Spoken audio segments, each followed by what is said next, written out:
We're live. Here we go. Oh, here we go. It's a Wednesday night. It's a bit unusual for us to be doing a podcast on Hub Day, but here we are. We'll see if we get some guests on board in a moment, and then get some questions and answers going with Ian, our guest. How are you anyway, mate? All right? Yeah, pretty good. Thanks, Kev. You're looking relaxed. I am relaxed, mate. I'm kicking back at home. Corin's gone, has he? Corin's gone. Looks like it's you and I, mate. Yeah, that's right. We'll make do. So how have you been? To cut a long story very short, I'm okay. Got a lot going on at the moment, which I don't really want to broadcast out into the greater world, but plenty of things to keep my mind occupied just at the moment. I wish I had more shop. Yeah, I wish I was doing more shop time. Yeah, for sure. I haven't had much shop time lately, and it's doing my head in a little bit, but there's reasons why, and slowly but surely trying to sort everything out, get through that. Very good. Who we got on tonight on our guest side? We've got Jamie, Matt Snape's on there, Bo Smith, g'day, Pierre, how you going, mate? Anthony, Corin's back. Andrew Smith, g'day, guys.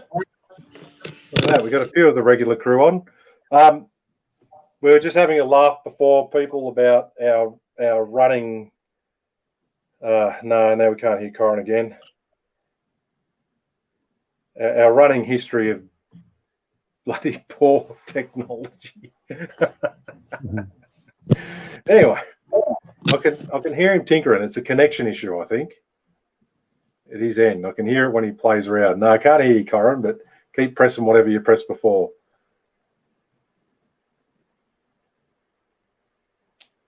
What do we got going? So whereabouts are you at the moment? Are you home, or are you elsewhere? No, I'm actually out in Young. Nice. I've gone back to work full time. What? Much to my detriment, I must tell you. Wow.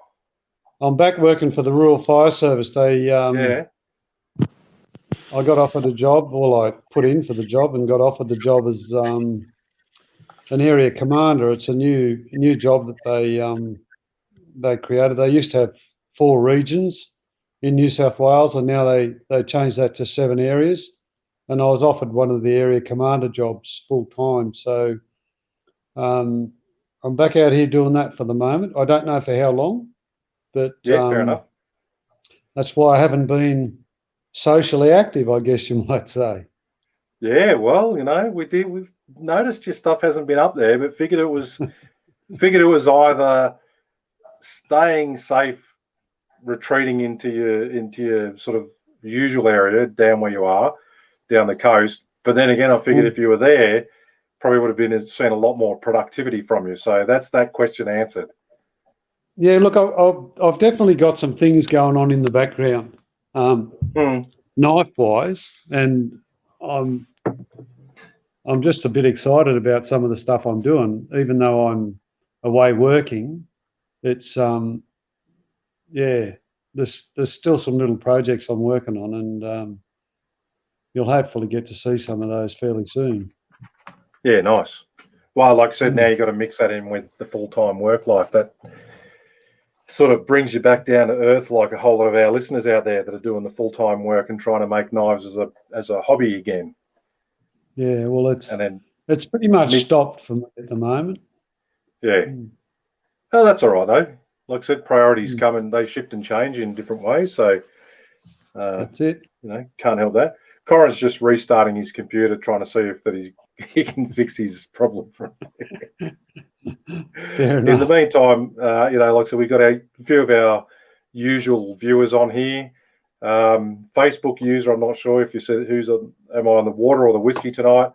I'm actually just having a glass of red wine tonight. That's going to keep me. I sort of thought there might be a mandatory glass to read. So, It's the cheers podcast, to everyone mate. out there. I've got to have a drink. I end up. I kind of got a bit distracted and overfilled my glass. That's what we say anyway. Don't be filled. My glass it takes half a litre, so yeah. I won't drink that much. But...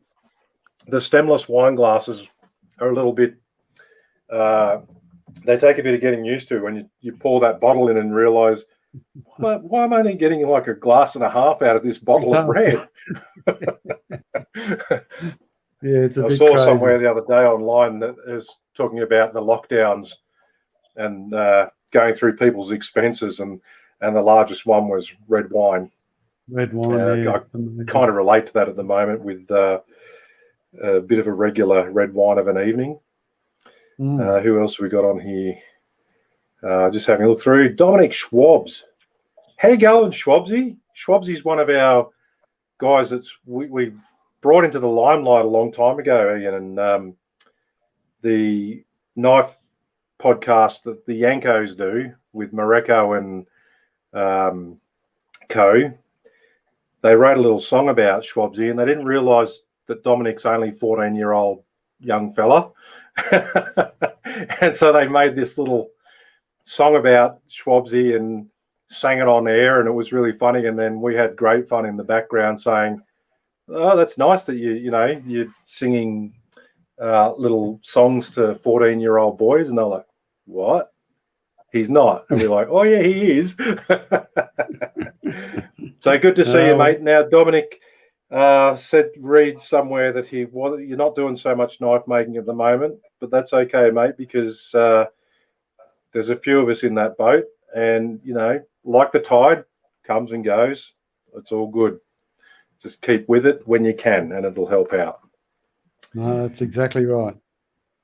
So we got one of our guys said good to put a face to the name Ian Stewart.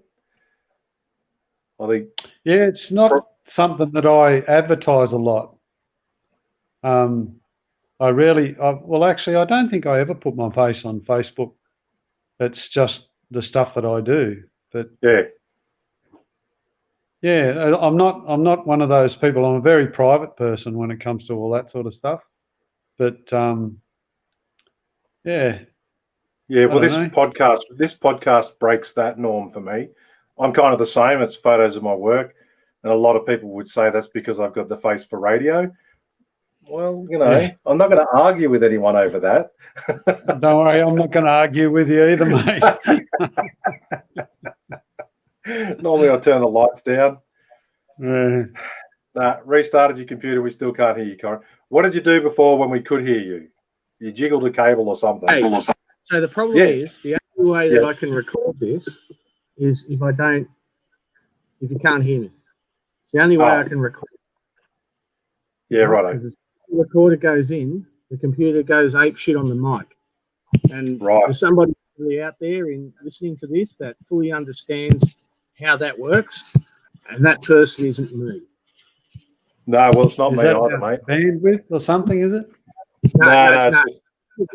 With the settings in the computer that allow you to, choose what happens when you plug something into the side, because it normally gives me the option, and I just tell it audio only to this recorder. Yeah. It just doesn't give me that option.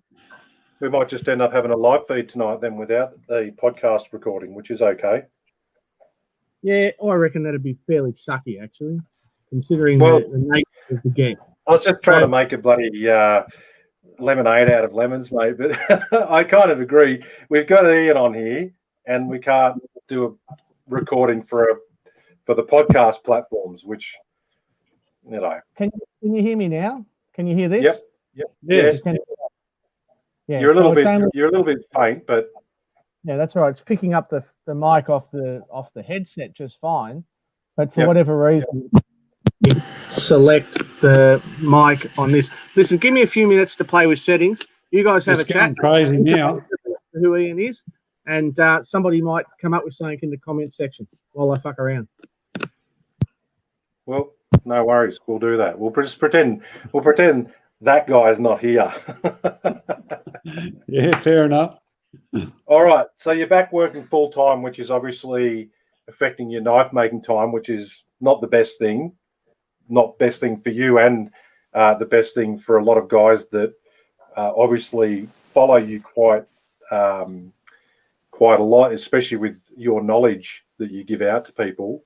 That was one of the things we put on the promo, was if ever you followed a work in progress from Ian Stewart and a how-to from Ian Stewart, then you might want to tune in.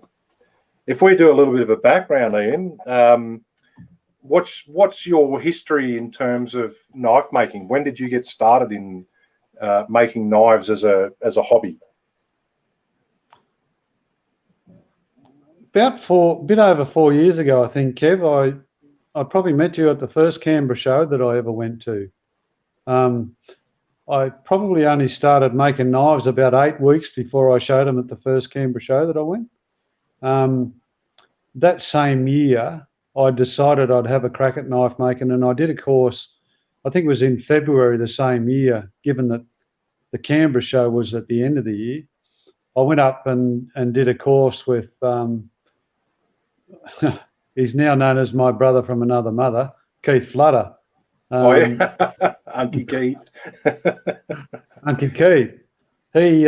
He sort of lit the wick for me. My background in knives probably emanated from my background in axes. I used to make competition racing axes for 23 years prior to making my first knife. And that sort of gave me a bit of an indication about steel and its uses. And if you think about 16, 18 stone blokes hitting a lump of wood in the middle of the arena at Sydney Royal Easter Show, well, that's the arena that I used to play in steel-wise. And I learned a little bit about W2, how good it was as a basic material for axe making. And then when I retired, I was wondering about what I might be able to do to sort of fill that void in hobbies. I still do a few axes, but it was pretty easy to convert over to knife making. I went and did a course with Keith, and I've got to honestly say he lit the wick for me. I think I actually wrote that on the back of his door. He lit the wick, and then the rest is history.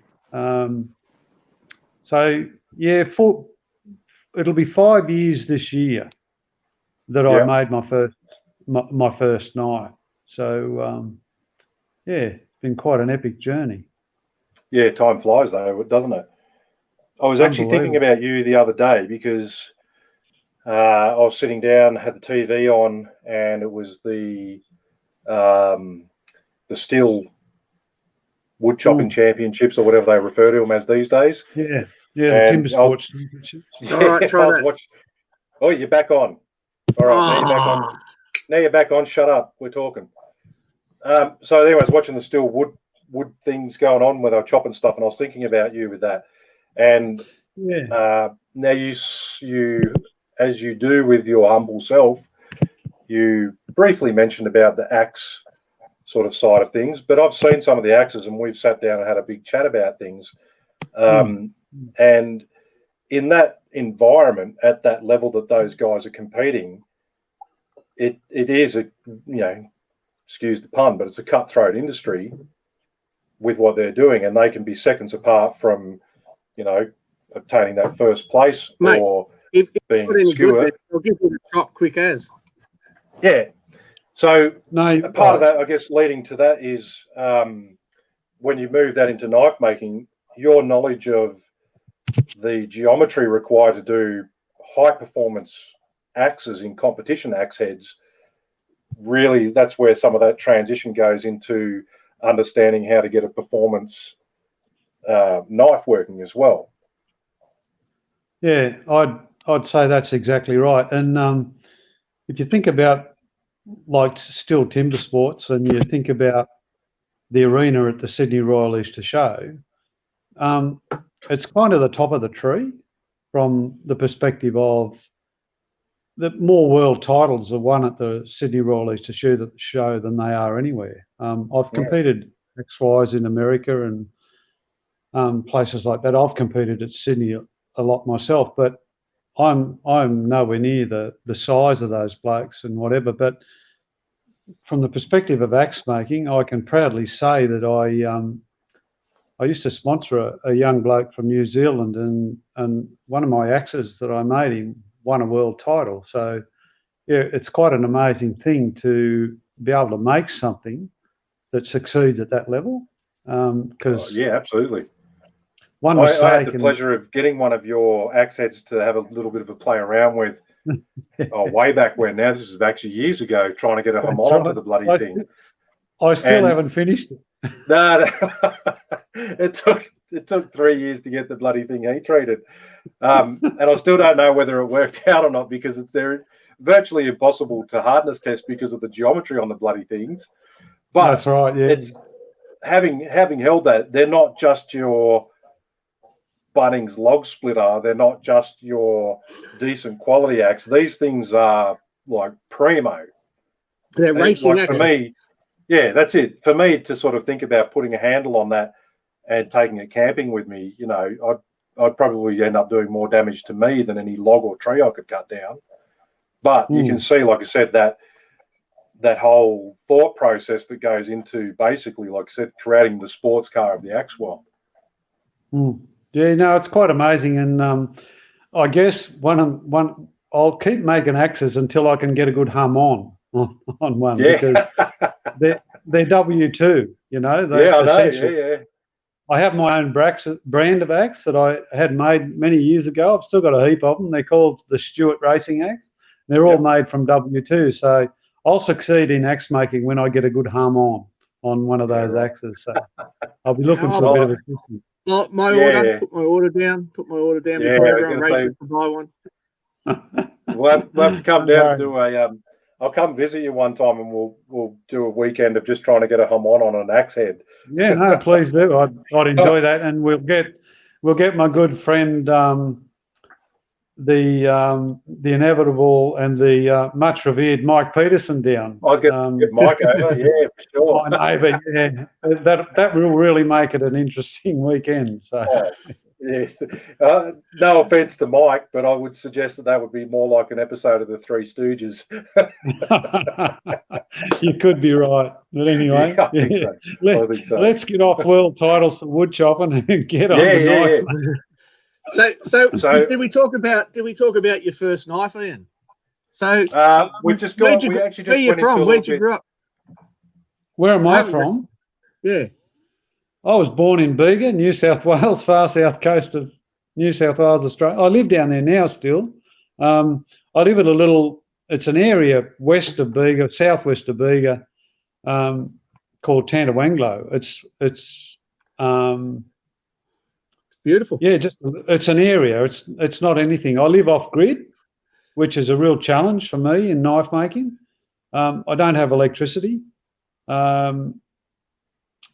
So anything that I do in knife making, any machinery that I have to run it on a generator, or everything else is done by hand. So I guess that's the difference between what I do and what a lot of other guys do in knife making. 95% of what I do would be by hand. But yeah, living off grid's got its challenges. There's no doubt about it. Yeah, fair enough. No, I can see that. Yeah, I've actually been out to your place there, so yeah, it's just so beautiful. Bit jealous. How old's that house? It's about 130 years old, we reckon. Yeah. Yeah. And I still haven't fixed the chimney up. It's a real old. I got to see the legendary chimney. It's a real old slab built hut, really, isn't it? Little farmhouse. That's all it is. Yeah. Yeah, but it's amazing. Like, it's only got a couple of rooms in it, but for my partner and I, it's utopia. And when you think about 6 kids were brought up in that house, yeah, it's quite amazing. There's plenty of room. Really? Wow. For Colleen and I, that's for sure. Wow. There we go. Yeah, they were the days, when you had a 2-bedroom house and 6 kids running around. Makes you wonder how they made the kids, but anyway, we might go there. Yeah, but if you think about it, there's a lot of stuff that we don't need these days. We've got this perception of space. You know, my workbench, for instance, it's 3 feet wide and 2 feet deep. That's it. And I do all my knife making there after I grind my stuff or do anything that I need to do on a grinder. It's onto a bench that's 3 feet by 2 feet. And away you go. That's the challenge. And that's the thing. A lot of people, they get into knife making and we see it all the time where they think they need every tool and they can't do it because they don't have the big enough shed or anything. And, I'm one of those guys. If the shed's not big enough, Ian, I'm not making knives, that's for sure. But you're the other end of the spectrum. So it's an inspiration for most people to see what you can do in such a small area, Yeah, look, the thing about it is I reckon 90% of knife making is about your attitude. Nothing else. It's like so many things in life. We always say at work, some people make knives, other people make excuses. Yeah. but it really is like so many things in life. It's about attitude and your attitude to the actual finished product. And I've had a few particular influences in my knife making in these 5 short years, but the information that they've passed on to me is it's indelible. You just couldn't pay for it. But the other thing about knife making, more than anything, we all want to get to the end. There's no doubt about that, to see how good a product we might have done. But sitting down, taking your time and actually listening to these people, listening to actually what they're telling you is a big thing. Hello? What's going on there? Cora's just bringing up your Instagram on the main screen for everyone to have a look at. So you can see that Ian goes under Two Feathers Forge. Now you're speaking about your influences and the people that have helped you out through your time. Corin and I can take a pretty good stab at who they are, basically, because we do know. But for anyone out there that's not really familiar with, I guess where your styling comes from, who would be your main sort of influence, I guess, particularly in the Australian knife making scene, for the way that you work on your knives at the moment? Nice comment, Andrew. Bingo, you win. There's absolutely no doubt that Keith Flutter lit the wick for me. When I did the course with Keith, it was the smithing type course where I actually hammered the knife out and got the result. And then I came across Peter Del Raso's work, and to me, I can remember the first conversation that I ever had with him was I think I messaged him because I found his Facebook page, and I messaged him and I just said to him, and it was probably a little bit forward, but I tend to be a bit like that. If I like something, I'll say I like it and whatever. And I said, if I'm going to be a knife maker, that's where I want to be in knife making. And obviously the Loveless style knives, Bob Loveless was absolutely influential in the hunting knife and other knife scene in America. And I just love his basic designs. They're basic. They're, I won't say one of a kind, but they work. And that's the thing about a knife. It's got to work. That's the end thing. I don't care how good a knife looks or how basic it looks. If it does what it's supposed to do and fit for purpose, then that's all you need to do. And Peter Del Raso... Bullshit. You do care because, mate, your fit and finish is perfect. People don't accidentally get perfect fit and finish through not caring. Yeah, look, I do care. That's the whole thing. I wouldn't sell a knife to anyone if I wasn't happy to use it myself.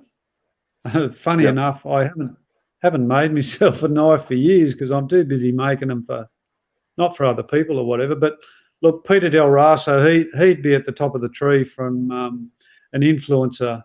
We've actually become pretty good mates. Another one that really influenced me is Sean McIntyre. I had the privilege of spending 2 days one-on-one with Sean up in a forge in Canberra. And yeah, what he doesn't know about knife making isn't worth knowing. But I must say, Kev is another person that I took a lot of notice to in my early days. And and same with Kyron, I just really respect being able to talk to you guys because you give your information so freely. And I'd say to anyone out there in knife making, just don't be afraid to ask. Approach these people, get some people that you can look to and that you can take an influence from. It just makes the journey so much easier because I can guarantee you they've made all the mistakes you're making. And it's just a great place to start. Pick something you like. But I will say in picking something you like, develop your own style right from day one if you can. Know where you want to go. Yeah, see, I break knives too. I'm not afraid to show the faults or the failures or whatever else because there's a great lesson just right in that picture right there. And that was about the jimping. And I obviously caused the stress fracture. Stress ride. I think everyone anyone that's done jimping on a pre-heat treated knife has experienced that exact thing. Yeah, especially fast quench stuff. Oh, there's a comment from me. What went wrong? Middle of that screen. What went wrong from Kev's Forge? Let's go back a bit. Let's go back a bit and talk about that because we got a question right early on about quenching W2. So we may as well fit that in now. Did you see it, Kev? Here we go. Facebook user. Yeah. Okay. Sorry. Yep. Yeah. Hey, Ian, speaking of W2, I just got some from Corin and I don't want to quench it in water. Well done. Great start. We're off to a top start. Don't do that. Keep going. You guys take it from there. Yeah, look, Kev could probably tell you a lot more about W2 than what I can. Its properties, because he's used it for a long, long time. W2 is something that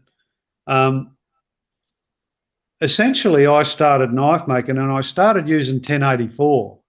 I used that specific steel for over 3 years because it's just such a great steel. It pisses me off when people say it's just a learner steel. It's not a learner steel at all. It's a great steel. And I got to a point where I thought, look, I'd really like to try something else. And I took advantage of having a conversation with Kevin Cashin when he was out here for the show we held in Canberra. Yeah. Symposium. And he said to me, look, Ian, you've obviously learned how to use 1084. If you're going to move on to something just a little bit more complex, but not too, he said, if you want another really great steel, he said, go to W2. So I went to W2 and I'm actually having a lot of fun with it now because I've learned how to heat treat it. Thanks for the question. The question there is, I don't quench my W2 blades in. I don't quench them in water. I leave that to Uncle Keith. He knows a lot more about. You need balls of steel to do it. Yeah, I always use a fast quench oil, which I happened to get from Kevin Slattery. He had a few litres of K-Quench, I think it is, Kev. Horton's K-Quench. It is, yeah. It's the Horton's K-Quench, mate. Yeah, left over. I bought the 20-litre tub from Corin, filled up my 10-litre quench tank, and you and I were talking about it on one of your visits up to my workshop. And I was like, Yeah. oh, hang on a second. I remember going down to the bottom garage, and I was like, hang on a second. And I went down there, and yep, there it was, probably about, well, close to half the tub. Mm. And yeah, that was my suggestion at the time, definitely with the W2. Yeah, and since then, like, I haven't looked back. I had a couple of problems early on, and that's one of them right there. That's on screen. A couple of failures, but then I decided, particularly when I wanted to try and get a hum on, I had a conversation with Sean McIntyre, and Sean's another one of those guys that's very forthcoming with information, and he sort of gave me his recipe about, because I think some of the guys in Melbourne were having a little bit of trouble with W2, but he gave me his recipe and to use W2, and it was amazing what happened. It involved the quench process twice. Firstly in canola, which is a much slower quench, and then secondly in the fast quench, the Horton's K quench. And I found that fascinating, but it taught me a lot more about the steel itself and what you might need to do to get it into the realms of not usability, but making sure that things come out the way you want them. And you might have seen some of those hum-ons on the previous slides. They're actually, and I don't mind saying it myself, they're actually quite spectacular. It's not all my doing. It's all about, the information that Sean gave me, the temperatures, all of those sorts of things. And I've got a couple that I haven't shown yet that I'm working on, and I'm really liking what I'm seeing. So W2's the thing that I'm playing around with at the most. And one day I'm going to get a good hum on one, Kev, to rival some of yours. So yeah, well, it's funny when you go back and we talk about influences and stuff, and free information and things like that. The good thing about it is when you give the information out to people and they start doing what you've done, which is jagging out decent hum-ons you first go around. No, seriously, they are really nice. I had to take a step back, and it was something that you wrote up on one of the Facebook groups regarding this round of hum-ons, and it was one of your reference points to it. Now, I get asked about W2 quite a bit, and I have to apologise to people probably from about maybe 9 months ago, because one of the funny things is when you start getting good results with, say, W2, you start producing hum-ons. What happened with me anyway was I started to get a little bit sloppy with dropping some of those processes because the results were coming through. There was a period of time where I was pretty much getting what I was expecting to get out of the hum-ons. The different patterns and stuff I was trying to prescribe were coming out, nice arshy lines on them and all that sort of stuff. And then there was a period where that started becoming a little more difficult. It may have coincided with, and I may have used the excuse of, there was a worldwide thing for a short period of time about people, having a bit of a cry about the potential that the steel that was supplied was the reason why the hum-ons weren't coming out so good. That didn't actually calculate well with me because I'd bought a whole stack of W2 off Corin, and I was getting good hum-ons that started getting, not as vibrant, not as pronounced. And I had to take a big step back after seeing your hum-ons and having a read about what you were saying. See, we see it all the time. People, I had to go back. Yeah, I had to go back and go, okay, what am I not doing that I used to do? So I went back and found the document that Sean McIntyre had pointed me in the direction of, which, I dropped the ball. Like, you get results and you go, I don't need to worry about that. I don't need to be as precise. I've nailed this thing. Hum-ons are great. It is a very structured process, very, very methodical process with temperatures, descending, normalizings, a whole lot of bunch of stuffs came in that I personally just got a bit slack with because I was getting Hamons that were good enough for me. So when I saw your stuff, I went, hang on a second, I should be getting as good a Hamons as what Ian's getting. I'm not doing something that I used to do.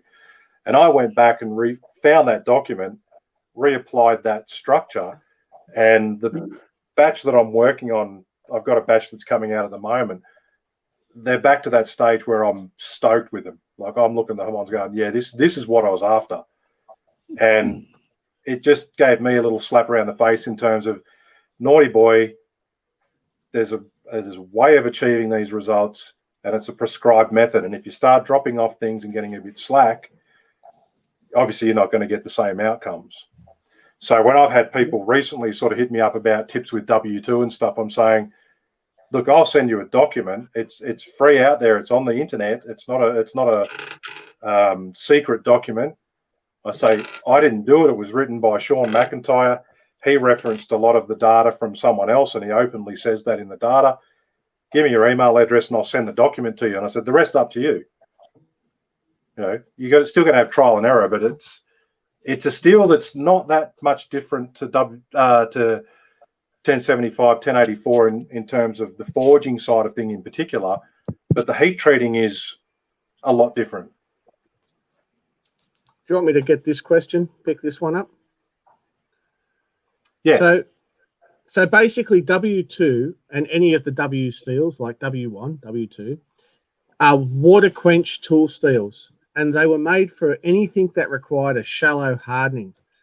That would be anything like a file, for example. If you harden a file too deeply past the surface, then the core is very brittle and it can break easily. A little while ago, Ian was talking about axes, making W2 out of axes. Again, you want to have the edge and the thinner sections very, very hard, but the thicker sections just tough. And so it's a shallow hardening steel, and that's any tooling that was required to have only a shallow hardening, not a deep through harden, like a spring would require a through harden. There you go. And we got Mert. Yeah, Mert's stuck at home with the kids. Mert would be another person that would be really good to talk about W2 with, but he's not here, so we're not even going to talk about that. Yeah, we'll focus on our knowledgeable guest that we've got. So Ian, knowledgeable. I've got a long way to go yet, Kev. Don't you worry about that. I haven't even started to make the best knife that I have made yet. No, you're a sponge, though. You're a sponge, and you're doing the right thing, and you're asking the right people. And going back to what you were saying about that, don't be afraid to ask people for information. I mean, there's certain people out there, they might have one or two secrets, proprietary techniques or something that they may not want to tell the world. And in some regards, you've got to be satisfied with that. But for your basic sort of tips and processes on getting that blade, to a good standard, you won't find too many knife makers that aren't willing to offer, what they understand and what their knowledge is on getting to that point. Yeah, look, I once again, the biggest part of knife making for me, and it's been belted into me 100 times by Peter Del Raso, fit and finish, fit and finish, fit and finish. Yep. It's just so important. And basic skills as well. Like, I mean, it's just, I think when I talk about basic skills, I mean not using a mill, but learning how to use a file. All of those things that contribute can be done, everything pretty much that's done by machine can be done by hand. And if you understand how to do it by hand, then when you need to work something around, like if you make a small mistake or whatever, if you know how to do it by hand, you'll figure out how to do a workaround. It's same with guard fitting, all those finer detail things. If you really know the basic skills, like I just don't worry about guards anymore because I know I'm not going to get any gaps. And people say to me, how do you know you're not going to get any gaps? Because if there is a small gap, it's really, really easy to fix if you know how. And you don't need much know how to fix those things. So if you've got a gap at the bottom of your blade, you can squeeze. At the bottom of the ricasso where your guard fits, you can squeeze it to take it off and squeeze it together, and then recut the top. You know, things as simple as that. If you've got little tiny gaps at the top, you can peen it. There's just so many little tips and tricks, but it all gets back to basic skills. I know guys have got workshops that are full of the most expensive tools. They must have spent a lot of time and a lot of effort and a lot of money on getting to there, but it doesn't just happen. You know, that basic knowledge is what it's all about. And one of the things I love about knife shows, there's Red. One of the things I love about knife shows is talking to people and asking questions and how do you do this? How do you do that? You know? Don't ever, that one back there, that was the first hunting knife I made myself, and I still use it. And that's a typical Loveless style knife. Nice. I've never gone away from it, but it was one of the first ones I ever made. I'm just flicking through to find one of you fitting a guard, just so we can put it up as we talk. But, you know, I did, I'll just throw in, I did a session with you. There's two major knife events in Australia for makers. The first is Australian Blade Symposium. It's a big event. There's world-class people coming. We had Kyle Royer, Kevin Cashin, all the big guys come to that one. If you're going to go to an event, it's an excellent event. But if you get your skills together and join the guild, there's an event called Knife Camp. Now, it's held in December every year, except probably 2020, like everything else in 2020.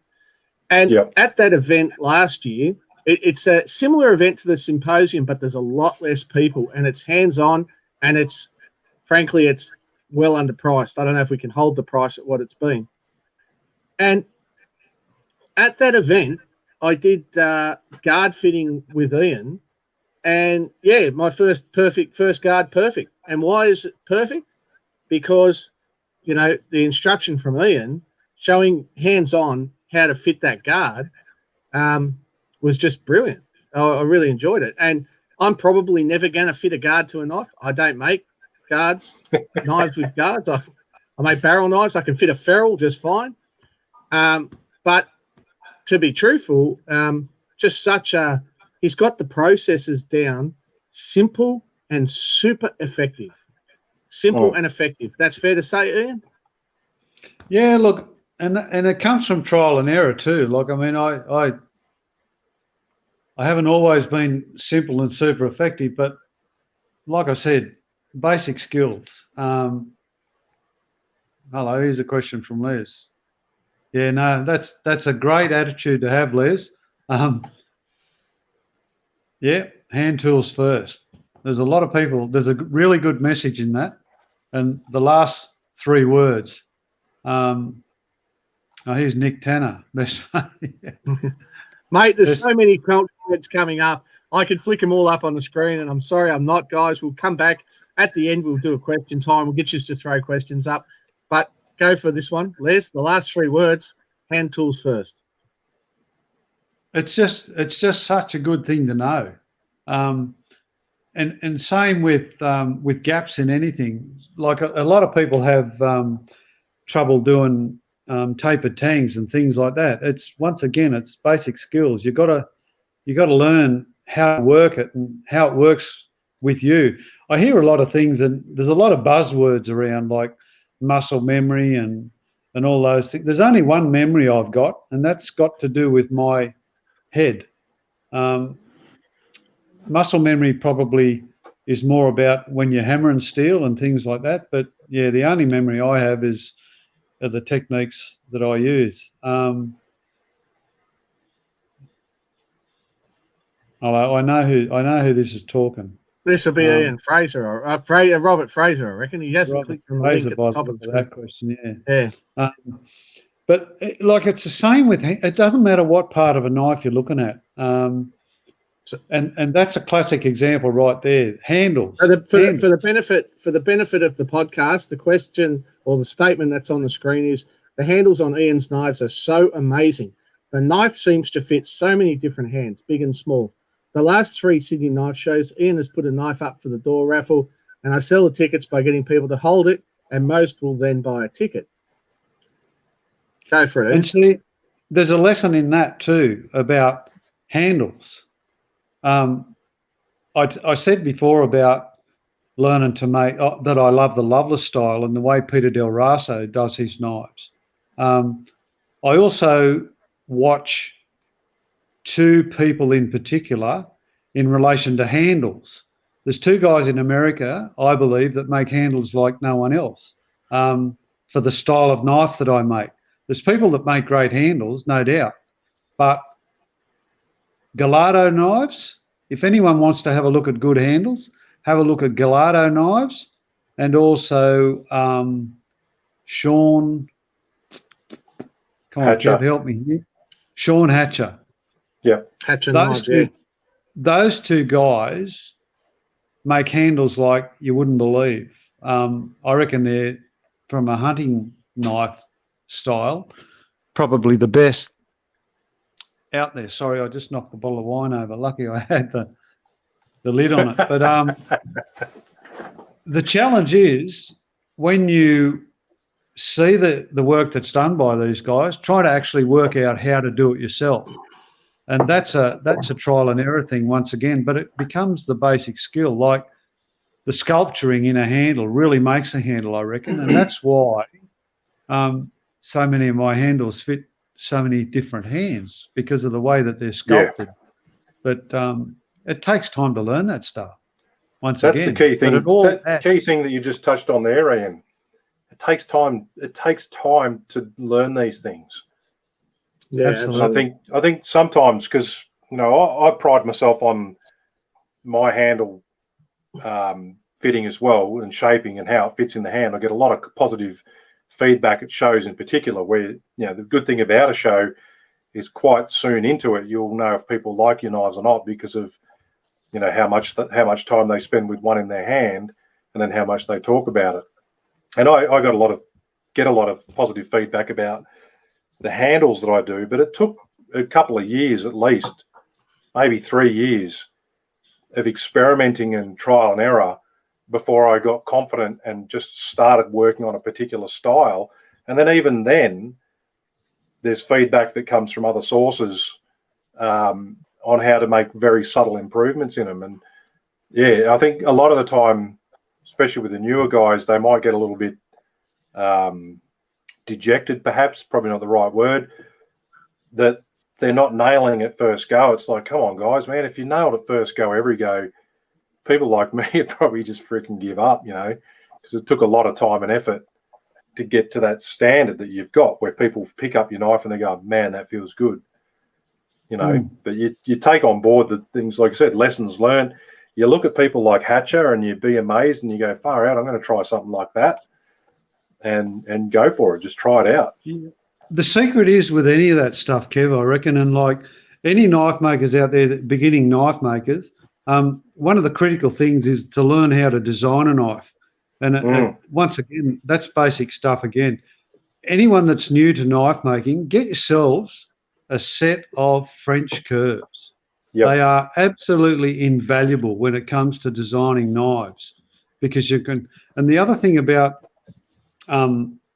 what I incorporate into the knives that I make is all of the circles actually meet somewhere. They mightn't meet on the knife, but they meet off the page somewhere. So I draw the whole thing. If there's a circle that's got to fit in there, I draw the whole circle or the whole curve or whatever I can fit on the page.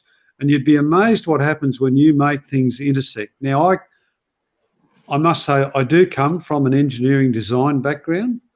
That was one of my first jobs that I ever had as a design draftsman, and so I learned how to draw things, and you learn how to look at things, and you look at ratios of handle to blade to ricasso to all those sorts of things. And I always say, if something looks right, it usually is. So don't stuff about with it. If you get it to a point where it looks right, then go with that. but make things flow as well. One of the hardest things, and one of the things that I see a lot in what people do, they don't consider the flow in a knife. If you look at, say, that knife there on screen now, or that's the same knife at an earlier stage, but it's a perfect curve from the back of the knife right to the tip. Yeah. Okay, there's no flat areas. It's actually curved the whole way. Same with the bottom of the handle. It curves, and it curves into the guard, and then the front of the guard is curved back a bit to the flat up the front at the back of the ricasso there, and then most of the blade is curved. So I'm really into curves. I think really subtle curves just add so much to the look of a knife. But yeah, so many things we could talk about. It flows back almost to that same sort of thing about what makes a good painting. Why do people stand in front of a painting and enjoy that painting? And a lot of it's to do with the way that the composition's done, so that you as a person viewing that painting, your eye is drawn from one section through to another, and it flows across that painting. And that's what you want to have with your knives as well, is you want the flow to go from the tip to the tail without anything in there that sort of makes you sort of pause and go, ugh, what's that? You know, and like you're just saying there, the flow, French curves are a wonderful thing. I use them. They're a very basic thing. You get them from the bloody $2 junk shops, Chinese junk shops in their art sections for about $5. You'll save yourself $20 on buying one from a proper art store, and they're the exact same thing that you need. So they cost about $5 for a set. Yeah. And they've got every single curve that you'll ever need to use in your life as a knife maker. Probably more curves than you'll ever need. Absolutely. You only use the a couple. The other thing, Ian, that we've seen, or I've picked up, and I'll point out, probably point out the obvious to people from your Instagram in particular. Another thing is to use templates. What's your view on the use of templates? Yeah, look, templates. If you develop a style and a knife that really works, make a template. They just cut down the time that it takes to to put something together. If I get a piece of steel, like, I don't just work. My work ethic's a bit different to a lot of people. If I'm going to cut a piece of steel, because of the way that I heat treat, and we'll get into that in a little while, if you consider that a piece of steel is what, 3 foot long, Corin? Yeah, I think 3 to 4 foot. Yep. 3 to 4, yeah. 3 to 4 foot. If I buy a piece of steel, I'm not just going to cut one knife out. I'm going to cut a whole heap. So I might make 5 or 6 knives out of the one strip of steel. And the reason I do that is because of the processes that I use. Because I live off grid and I just can't go and flick a switch, I'll cut 5 knives out, and I'll profile 5 knives, and I'll grind 5 knives. And then, because for me, lighting my forge, if I was just going to heat treat one knife, that's inefficient. I'd rather heat treat 6, because the way that I temper my blades, believe it or not, is in a Weber barbecue. People go, what? What the hell? How could that be, an efficient process? But tempering is about a heat source that you can regulate. And I've got I bought one of the, what are they called, Corin? Those bloody temperature things? Oh, yeah, thermometer or a K-type thermocouple. A thermocouple. And I put that in my barbecue. And I can regulate the temperature in my barbecue, which is a gas, gas barbecue. And it's within a degree or two. So I temper all my knives in the Weber. Now, if I'm going to set the Weber up, it's inefficient for me to light it just to temper one blade. Good on you, Don't worry about what's happening on the screen. We'll explain that to the listeners after. Is he talking about hand sanding the knife? Let's not go there.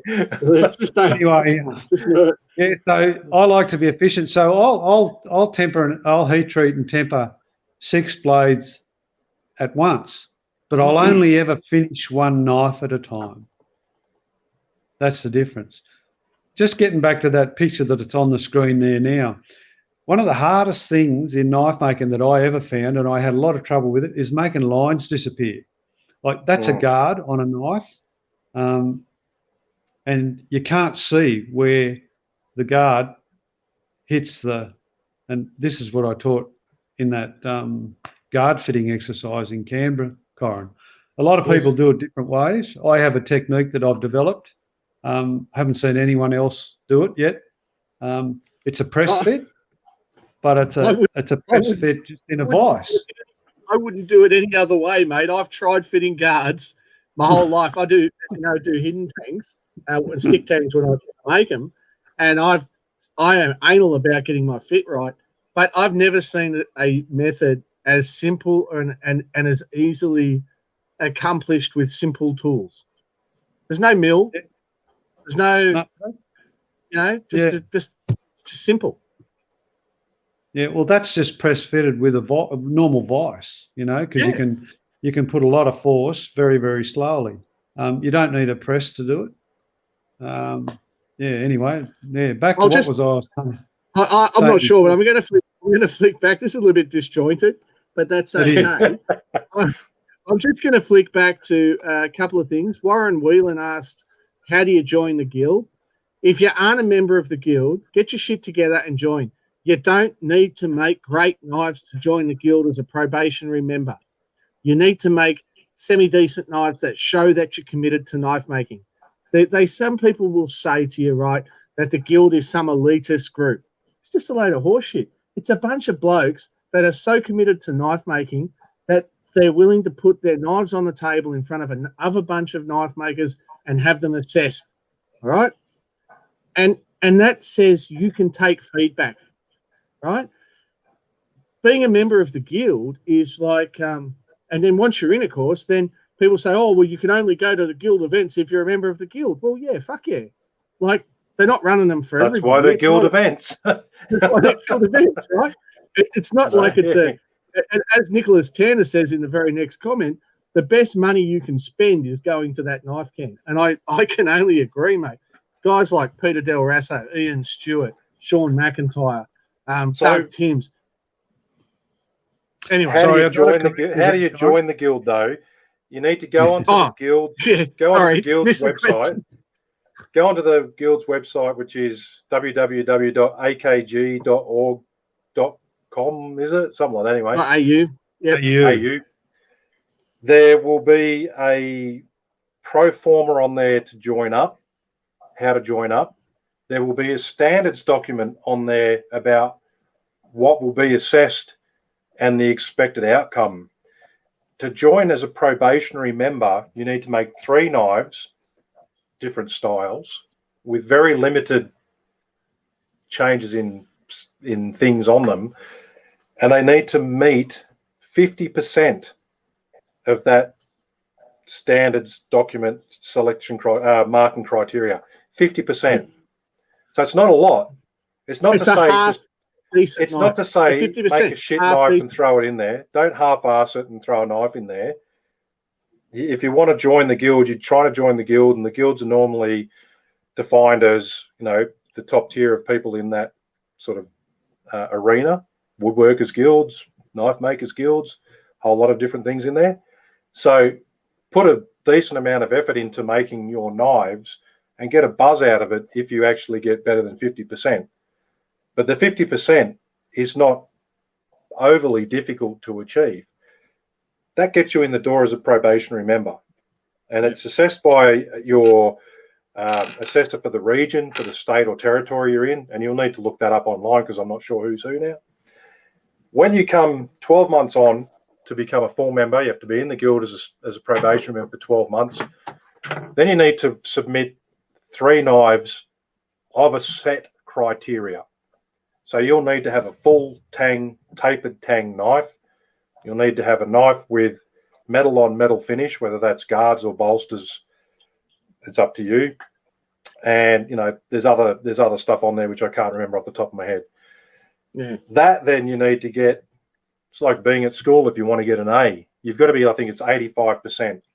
So you can get like 2 points wrong, only 2 points wrong out of each knife, for that full member assessment. But the criteria that you're getting assessed on, it's there, it's available. You know what the judge or your state rep will be looking for. So you can't, it's way better structured than when I joined the guild and I got full membership, and it was kind of aloof and a bit bloody out there. It's much more structured process. And yes, it's a little bit harder to get into the guild than it used to be, but that's what members were calling for as well. They were actually saying, let's make this a little bit difficult to get in. Let's make it a challenge for people. And ideally, if you can knock out 3 good quality knives with good quality fit and finish, you will get into the guild. And it's that. And it's everything that Ian's talked about while we've had him on here tonight so far, and what we've talked about in the past as well. It's about building a good knife to the best of your abilities and focusing on fit and finish. Yeah, being a member of the guild, what it's all about. You don't get guild membership in a cornflakes packet. You've got to work for it. But what's really important that I find is once you've got probationary membership, and to be honest, it's not hard to get. Owen, you should just go for it. Yeah. You go to the probationary member. Once you've got the probationary membership, there's guys out there that will help you out, that won't help you out on Facebook. You won't see Sean McIntyre on Facebook giving advice. But if you're a probationary member of the guild, he knows straight away you're committed to knife making and he's not wasting his time in helping you out.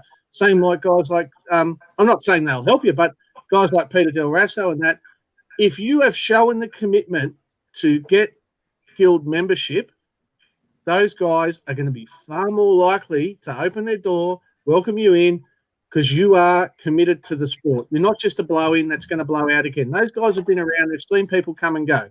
They're not being aloof about it. They're just not wasting their time. And I respect that. They're full-time knife makers in some cases.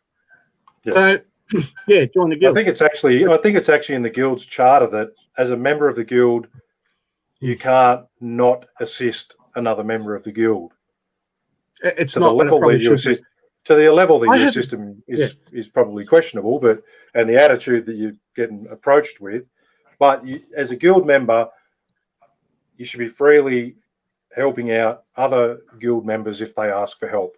And most of that then flows on, in all honesty, most of that flows on to just giving advice freely in any sense of the word to anyone that asks. It doesn't mean that you got to ask for a imaginary secret handshake or anything like that. They don't exist. It's just ask nicely, understand the person's position.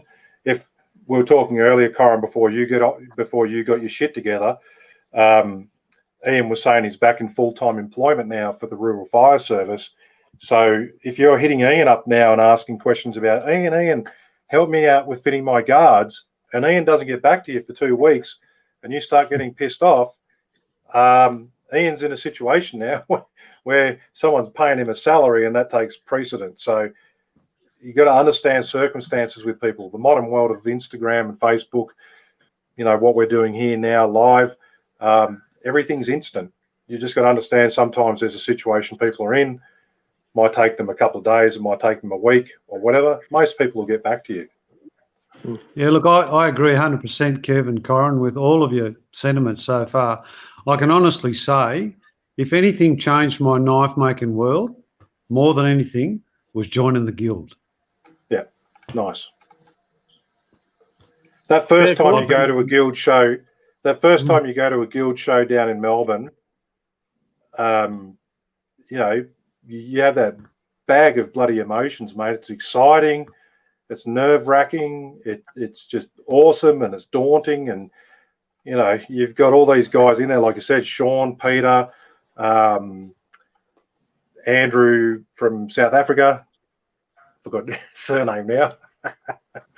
You got all these. That would be Andrew Franklin. Franklin. That's it. Yeah, Andrew Franklin, who was or still is a member of the South African Guild, which is really hard to get into. You want to talk about hard guilds to get into, have a look at the South African Guild. It's an easy one to get asked from as well, by the way. You know, Will Morrison, a whole bunch of other guys down there that go to that show, and you've got access to these guys, and you might walk past their tables and, you know, swallow a bit of humble pie thinking your knives are good, and then you see others and you're like, oh, holy shit. But you've just got to take it the right way. You've got to go far out, man. Like Ian's done, how do I get my knives looking like Peter Del Rasso's? Or maybe I should ask Peter Del Rasso because he's the one that's doing it. You know, the thing is, like, yeah, I had a conversation with Peter at Melbourne, and we got onto the whole thing, and like, I don't want to be a Peter Del Rasso in knife making. I want to be an Ian Stewart in knife making, and he smiled when I said that. Yeah, look, it's all about the influences in your life. And the other thing that I've found out about influences, some people have criticised me because they say a lot of my knives have looked like Peter Del Rasso knives. Well, so what? They're still my knives. Everybody has influences in their life. Yeah. And it just doesn't matter. Like, I've got some guys that have approached me about making one of my utility knives, and I'm just so stoked because they've chosen to make the utility knife that I've designed. And whilst it might have initially been centered around a Del Rasso design, I have my own unique handle design that I've added to it. So once again, it's my design. But you know, whether or not it was originally Del Rasso's design, because he's got his influences from Loveless and others as well. Absolutely. So you can keep following it back and back and back in time when you join those dots. The thing is, you're not making a copy of somebody else's knife. Everybody's influenced by other knives. We had an incident just recently where a guy got accused of copying someone else's knives, 2 guild members, and both guild members looked at the 2 knives and said they're totally different. And it's just like, people's perceptions are a bit odd sometimes, particularly when you're talking about the three features that were seen to be the same. Was it's a forged finish, a copper guard, and an antler handle. Well, no one has fucking rights to that. You know? Sorry. No, you're Probably exactly the only right. difference there for me would be I actually haven't used copper in a long time, but I would do forged finish, bronze, and antler.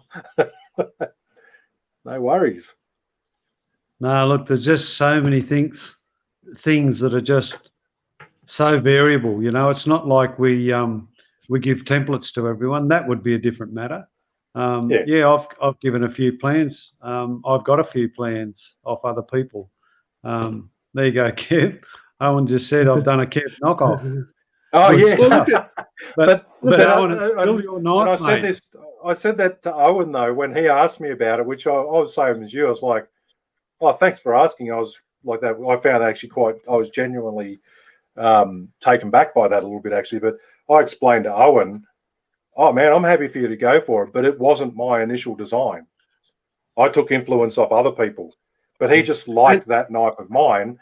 So he asked about, did I mind if he made or used that as his basis for his knife? It's like, no, man, go for it. Hell, that's awesome, because I then want to see what are you doing that will be slightly different to what I did. And then I might even take something from that person's. Yeah. And when you've got new people, this is the funny thing. When you have new guys or new makers coming in, sometimes what they do is a different thing. You just go, wow, I didn't think of that. I'm too grounded in my processes or grounded in my ways.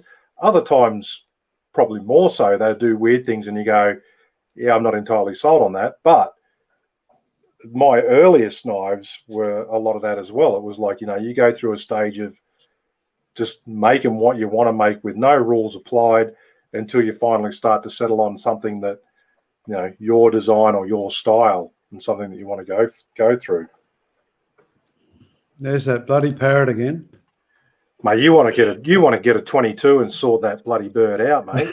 Well, I reckon he'd roast up pretty good. He's pretty fat. He's my quality control guy. If you really must know, that's what he is. Quality control. Oh, Red. It's a wild So bird. for, You wouldn't for the think that, benefit you know, for the benefit of the podcast, up on the screen is a male king parrot. You can tell he's a male because of the red head, and he's. We get a lot of parrots in Australia. For those listening overseas, they're probably not familiar with the amount of parrots, different types of parrots we get. Some of them are very friendly, and a lot of them are very intelligent. And the old king parrot's a classic example of a very intelligent bird because he's read Ian really well, and he's coming in for a feed, I'm guessing. Yeah. no doubt. He'd be a bit. I bet he's a bit upset with you, Ian, at the moment. Yeah, he probably is. Yeah, he's been sitting a bit around going, pissed "What's off going on here, home mate? You're not weekend. here." Yeah. No, it's all good. You didn't tell me there was going to be people listening from overseas, Corin. Oh, Oh well, yeah, we I had. can't. Where is About he? half our listenership. Yeah, we got Connie Hansen, who's from Sweden, and we had Connie on here a few weeks back. And I'm not sure if he's still on here, but Eric Markman he said g'day a while ago. Yeah, Eric Markman said about 10 to 9 our time, said g'day. Ian, if you want to have a look at some good knives, have a look at Eric's stuff. Does a lot of folders, slip joints. Yeah, Eric Markman. He's one of the Vikings from Blade Show. Oh, okay. Cool. Yeah, look, that's a whole nother story, those dreaded folding knives, which is something that I'm really, really interested in. And once again, like I've made a couple of folding knives now. The first one that I made was it wasn't actually a Sean McIntyre knockoff. He put a picture up of all the parts that made a folding knife, and I thought, well, I'll design one. But if I and it didn't look anything like Sean's, but I thought if I made one of everything that he had on his page and put it together, I'd have a folding knife. And bugger me, I still use it today. That was 3 years ago. I got it right the first time round, but once again, I made a lot of mistakes with it. So last year, I had the great pleasure of going across to Western Australia with Towie, and he and I and Mark Sinclair went and spent a week with Bruce Barnett, and we all first of all I've never made steel before, and they took the piss out of me for the whole week because I'd never done anything that they were doing. But we had to make blade steel first, and I made what was my first Damascus billet. And they said, "Oh yeah, we'll just do a really simple pattern. All you do is this, this, this, and this." And I thought, "Oh yeah," but they were having a lend to me again. But I got this most remarkable knife out of that week in Western Australia, and Bruce said to me, and this was a compliment that I really enjoyed. He said, "Ian, I'd be happy to have that on my table at a knife show." And I thought, far out. But once again, it's taken those opportunities and learn from the best. There's nothing like it. The bugger with that was I was actually meant to go over on that week, and I can't remember why, but whatever misfortune occurred, I didn't get there. And also funny thing is when you got back and I saw, "Oh, you bastard, you've been over there." That's all. It was awesome, you bastard, not a bad you bastard. But I ended up buying a spot welder for when I do my lighter lock slip joints with the bolsters and stuff. I still haven't taken that out of the box yet. But one day it'll happen. I've got one too, Kevin. I haven't used it yet, but I intend. Slip joint folders is another fascination of mine, and I intend to get into making some more slip joint folders.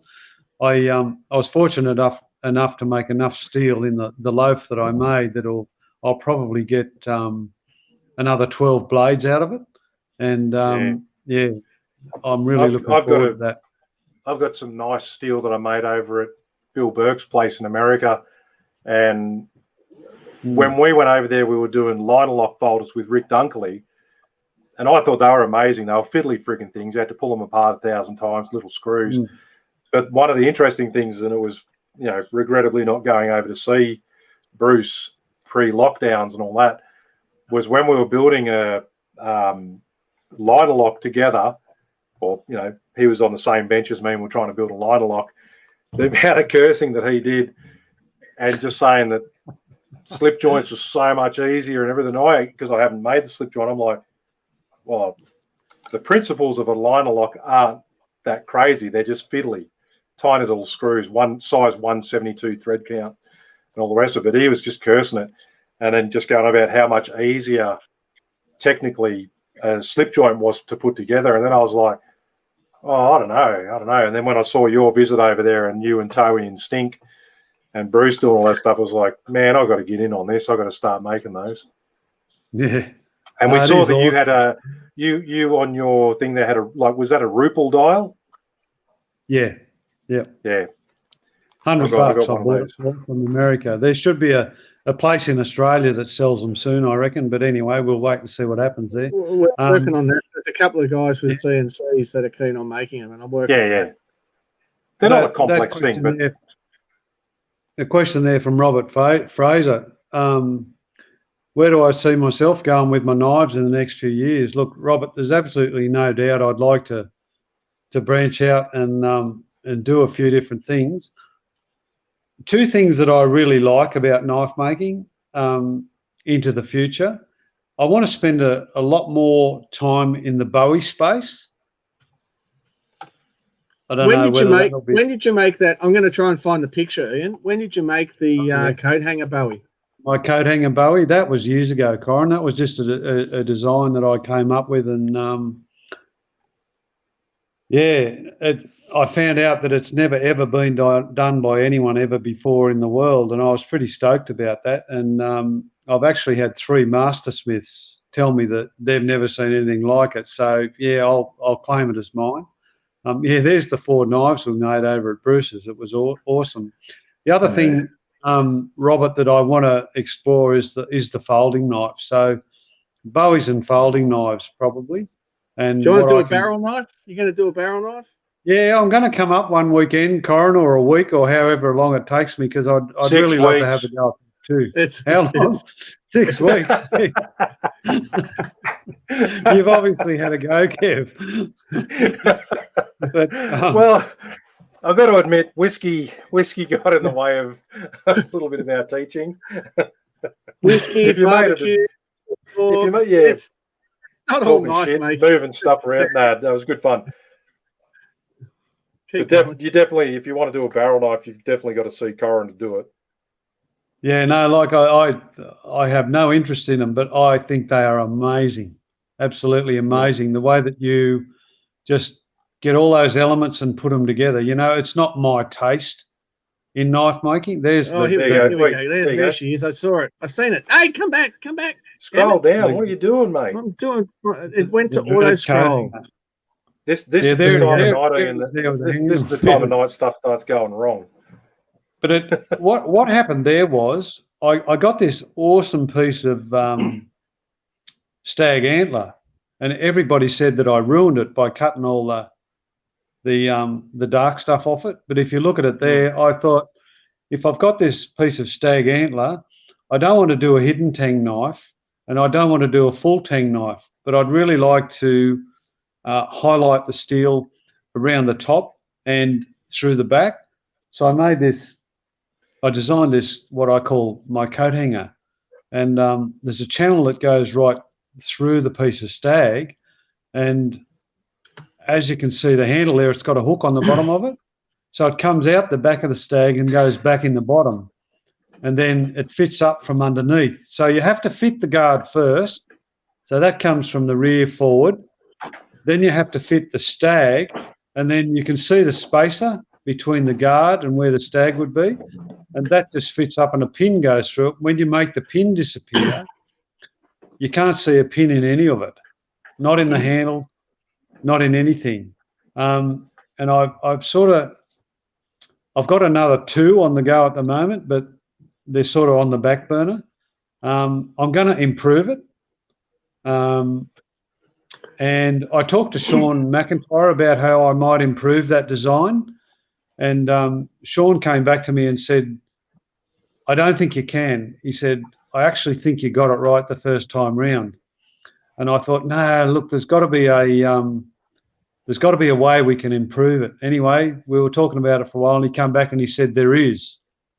And I said, what is it? And he said, well, the American market in particular is fascinated by takedown knives. So we've got to make a takedown version of it. With one little screw up underneath it that the little spacer can slip out, and then the handle can come off, and then the guard can come back, and make a takedown out of it. So that's something that I'm going to do in the future. But yeah, look, I'm a bullhead when it comes to knife making. I still think I'm only scratching the surface, and it's nice to hear that people think a lot about my knives, but I'm nowhere in the class of a Peter Del Raso or a Sean McIntyre. How many awards you won? How many awards you won at knife shows, Ian? Yeah, I've won a few awards now. Well, you can't keep winning awards and saying you're nowhere near as good, because, if you go to a knife show and there's a Del Raso and a McIntyre and there's 10 awards, those two are going to pick up 8. But these days, Ian, you've been picking up more than you've been getting your share. Let's be honest. Yeah, but I often wonder about that. Like, is it what happens on the day, or anyway, I won't go into it. I don't accept that stuff very lightly. I don't take too much. You just got to be happy on the day that the bloody sun shone in your direction. Absolutely. That's what I reckon with it. And if you put your best into the knife, then anything else is a bonus. That's the way I see it. Yeah, and if you happen to win an award. I've done judging at a couple of shows recently, and I have to say that the job is definitely not easy these days. A few years ago, like Corin was saying, and this is no blowing smoke up their asses or anything, but a few years ago, it would have been probably Sean and Peter divvy up the prizes and just give them to those guys, And it's particularly in the last 2 years. It's been tough, I guess not including this year, when unfortunately we've had everyone locked away and no shows to get people out there. But for the last 2 years of shows, the quality of work that's actually being entered into the categories, it's a big step up. Like now you've got to think about what you're doing. Now you have to actually take your time and really, really assess everything that's coming in. Not that as a judge normally you wouldn't, but you're able to pretty much, as a judge, cast your eyes over 10 knives, make a mental shortlist of 3 pretty quickly, and then look at those. Now your shortlist is probably 7 of the 10. And then, from there, you've still got to work out what's the best. And it's often a very, very, very small detail that is involved now in separating the cream from the milk. I've done four years now, 4 years of judging at Knife Art Association shows, and it's just it's to the point now where I don't want to be judging. It's just it's kind of like that. It's too fucking hard. I don't want to enter my knives or be a judge. I just want to go drop out and stay at my table. It gets down to like that sort of stuff. For me, it gets down to fit and finish.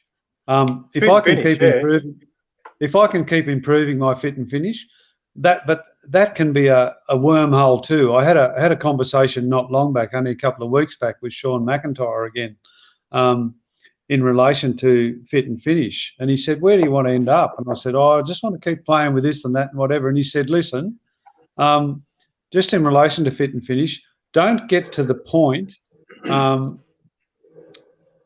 where it becomes like a point of diminishing returns.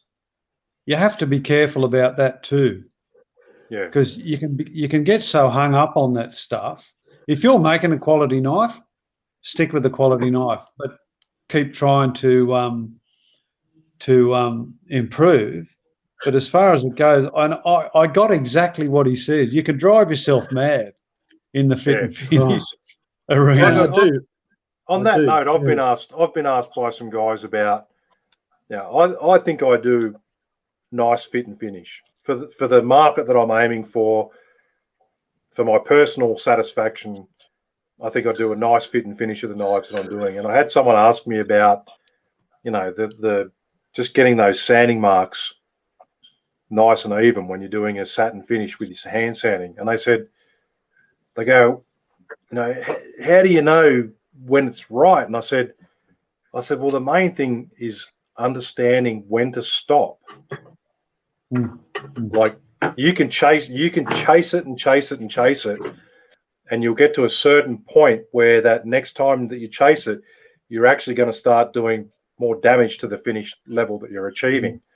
I said, so you got to understand when to be satisfied, which is sometimes hard especially when you're trying to push and get to that next level. You've got to understand when good is good and stop there.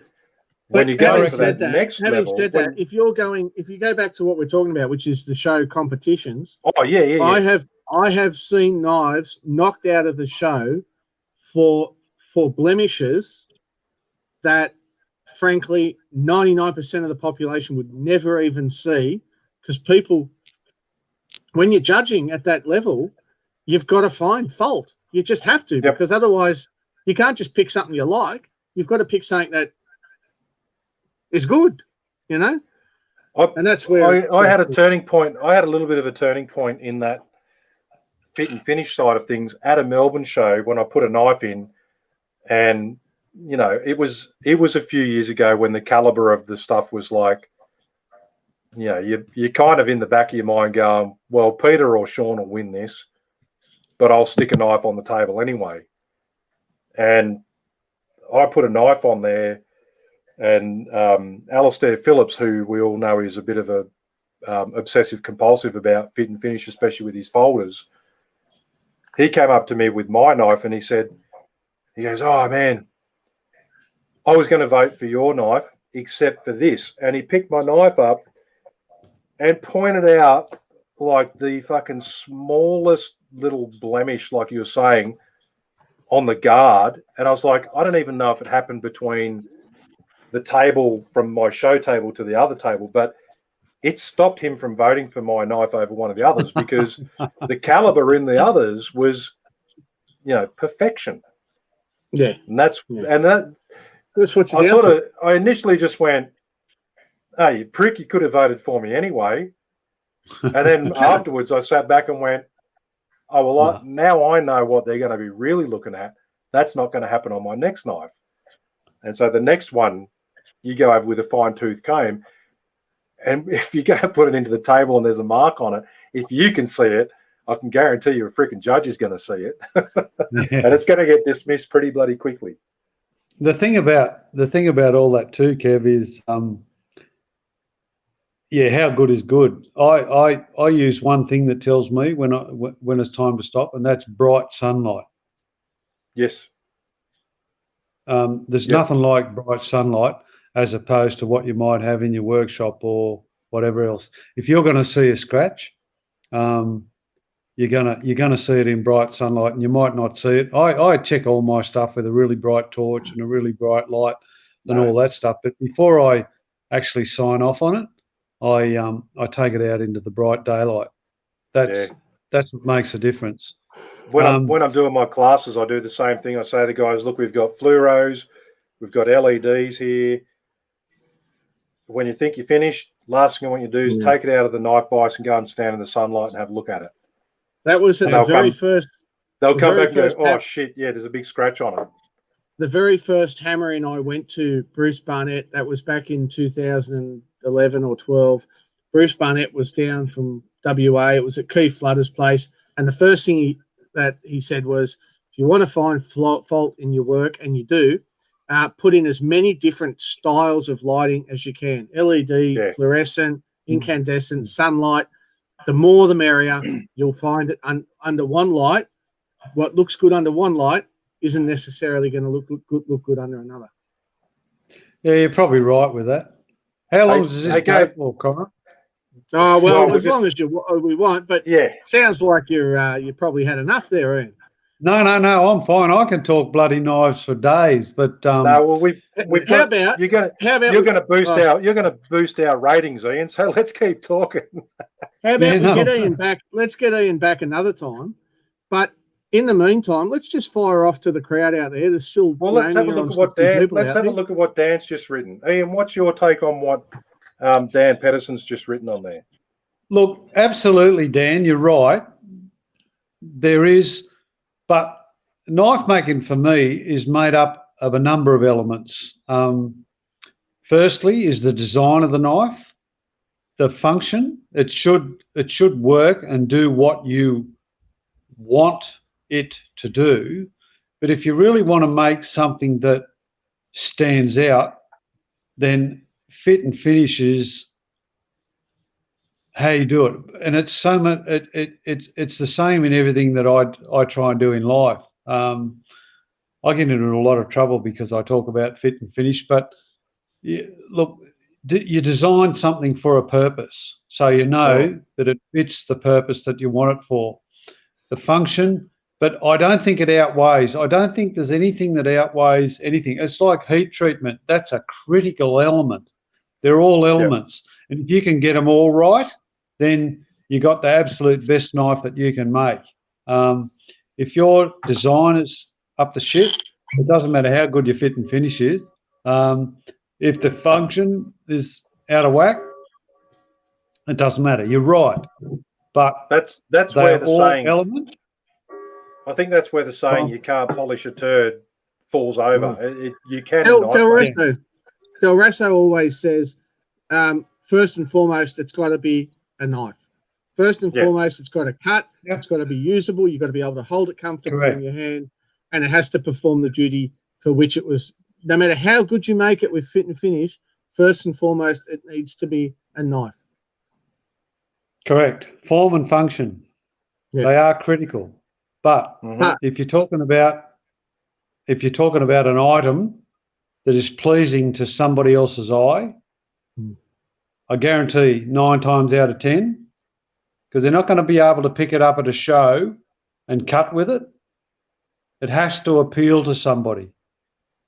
And if it appeals to somebody, the difference is you fit and finish. Correct.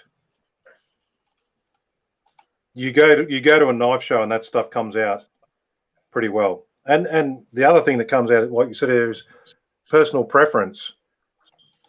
You go to, like, say, the Sydney Knife Show, and you have, what do we have last time, Corin? 100 makers thereabouts. Yeah, so you got 100 tables of guys making knives. All of them are subtly different one way or another. Yeah. And you've got people buying knives off. You know, they're not all just coming and buying knives off Ian, or they're not all coming and buying knives off me. Personal taste comes down to it. So, you know, there are styles that work and there are styles that don't work, but there are styles that don't work that work for some. Like, you know, someone's going to come along and see a Serbian cleaver, for example, and go, "That's awesome." I wondered when that was going to come up. Well, I had to make the segue. and then there's the people that like real knives that don't like the Serbian cleavers. You can flame listeners. You can flame me all you like. I don't care. Personal preference. I don't like Serbian cleavers. Get over it. So, Ian, we've got a question from Jimmy Barber. What was your first knife? And I'm guessing that's not the first knife you made, but the first knife you owned. Yeah, good question. And I was thinking about that because that's one of your. We haven't gone anywhere near the questions that you sent me, Corin. No, we're going to get you back, Ian. We're going to get you back. We're going to get you back. Okay. Don't worry about it. Yeah. My first knife. I can tell you what my first knife was. I was still in school, and I guess I was a hunter. It was and I've still got it, believe it or not. I could actually dig it out and show it next time. I'll put it on my Instagram page. But it was made in England. It was a folding knife. It was a two-bladed folding knife. I'm just trying to think of the name of it. I'll tell you what, Ian, after the podcast or whatever, can you get a photo of that knife and put it up on the Knife Making Down Under group on Facebook? Yeah, sure. It was a two-blading folding knife made in Sheffield in England. It was white. It was a rabbiter. Oh, crikey. It just slips me mind. It'll come to you, right? Don't worry about it. We're going to move on. No Bo way. Smith says, Corin, can you shed some light on when the WA branch Gamico is set to fire up? Yeah, sure, Bo. We've just got the wiring done for the internet and the web router. It's in a one of our long-time customers' garages, and it's in Mandurah. We're just also getting in a couple of shipments of stock we've really been held up. You might have noticed on steel. The big shipment of steel arrives probably tomorrow. In that shipment of steel, there's tons and tons of steel, and we'll be able to stock up the branch over there with that, and also with G10, which is coming in a couple of days as well, or maybe a week. So we're just waiting on those big shipments.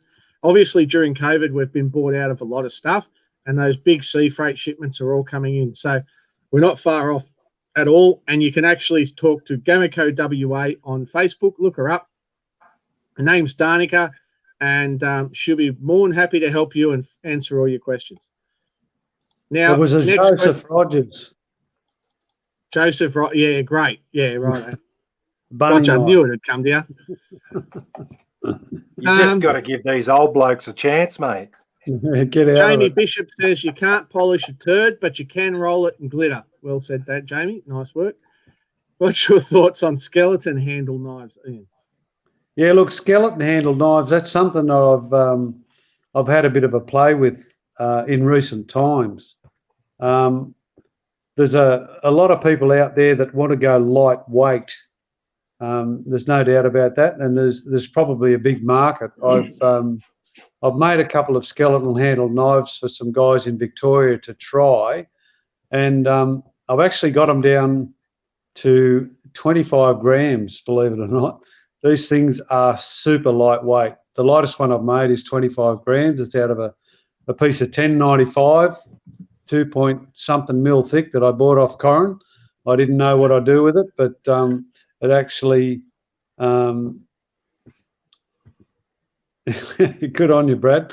Yeah, it was perfect for what I did with it. And I can tell you that little knife, one of them was shown before on my Instagram page. There's a little one there that's 30-something grams with the scales on it. It was green micarta, and it was on a deer, the carcass of a deer. That has actually butchered 5 full Samba deer, and the blade is 2 3/4 inches long. I'm pretty happy with it. That 1095 steel, Corin, is amazing. Good stuff. It holds an amazing edge when you get the heat treat right. And that's it. The fast quench is the key. Yeah. The fast quench is the thing. I've got guys raving about these little knives that I've made, and that's another thing that I like to do with my knives is when I make a new model, the first 3 or 4 that I make, I give away. I give away to guys that I know will test them out and will give me honest feedback on them. They get free knives, and I get free antler. If anyone ever, it has to be said, if you ever go to a knife camp and Ian Stewart's there, his ute's normally full of antler. So yeah. If anyone, that's how I get my antler. I have guys test my knives, and they give me antler, and it's awesome. I think it's a great. I'm into the barter system more than I am money, and barter's good. Barter's good. Barter is. Yeah, it's awesome. Not enough people do it, I reckon, Kev. Brad Stone. Got to get back into bartering. Well, I do it. Hey, Brad Stone. I do it. Design and function. I'll give you that. Is a 1-ton ute. Fit and finish is a ute with an esky full of beers. So that's a fairly fair call. You can roll a turd in glitter, but it's still a turd. Joseph Rogers bunny knife is Jimmy Barber. That's right. Joseph Rogers bunny knife. Yeah, guys, we're going to get Ian back on. We didn't structure it quite as uniformly as we normally would. We didn't get through. We did, but we just started talking, and the flow of it's just gone well, I reckon. It's gone great. Going back to formal questions. Let's talking is a good thing. We've covered a lot of the content. If we went back and had a look at our questions, we would have covered a lot of most of it. our answers just in our general conversation, which is nicer, I reckon. There's a lot of stuff I could keep talking about with in relation to tips and tricks and stuff that I've learnt, and there'll probably be something that comes up in relation to that in the not too distant future. But one thing I'd really like to let people know is that when I give up my full-time job again, which is probably in the not too distant future, I'm going to have a crack at teaching knife making. I don't know what the response will be. I do get a lot of questions about whether I teach or whether I do classes or whatever, but I'm going to provide something. I'm working on it at the moment that's a little bit different to what everyone else does. Most people know that I just do stock removal. I don't do forging. So I'm going to offer stock removal, fit and finish, whatever people want to do, but it will be at my property at Tandawanglo. And yeah, really different. The only thing that you got to commit to is planting a couple of trees while you're there. Other people get you to sign the back of their door to talk about the experience, but that's Keith Flutter. Yeah, we would really love to have people there to experience what we experienced living off grid. And if you're prepared to crap in a composting toilet and have a shower in the river and come and join us for some knife making and good camaraderie and all of this, and I'll probably have a hammer in down there to test it all out, Kev and Corin, if you'd be interested in coming down at some point. Wouldn't miss it for the world. To test it all out. So yeah, that's where I'll be going. What's the secret to a mirror polish? Not have any scratches in it, I'd say, Warren. I was thinking that and you said it. don't buff a 240 grit and think it's mirror. No, that's it. The buff. I took one of the knives to a toolmaker's shop and where they sell polishing gear for toolmakers. And I showed him my knife, proud as fucking punch, and he held it up and he said, "Oh, yeah, sure, yeah." He said, "Shit, you really do need some help." And I'm like, look, the secret. It's like I don't care if it's a mirror polish or a 600 grit polish or a 320 grit polish. You have to finish it at what you want. So if you're talking about a mirror, you have to aim for a mirror. Take it up through the grits, take it through your 1200 to your 2000 to whatever else it is. But ultimately, a mirror polish has to be exactly that. And you can't say it's a mirror polish if it's not. Bartering is great. Ian, I'm a glazier. I can replace some glass for knowledge. And anyone out there, bartering is great. I'm in for a class, mate. Yeah, no, that's good. Thanks, Darren. But there's enough gaps. There's enough gaps in your walls, mate, that even if you were missing glass, it wouldn't make much difference, would it? Well, the last two windows I put in, which is only a couple of weeks ago, I broke one. So, Darren, I'd be really, really happy for some help. Darren, Ian, take this one offline. Yeah, stop it, you two. Hey, look, going back to that thing about mirror polish, if you want to see what I would classify as the standard, I think, to go to for a mirror polish, go onto Instagram and look at Warwick, WARRICK _AT_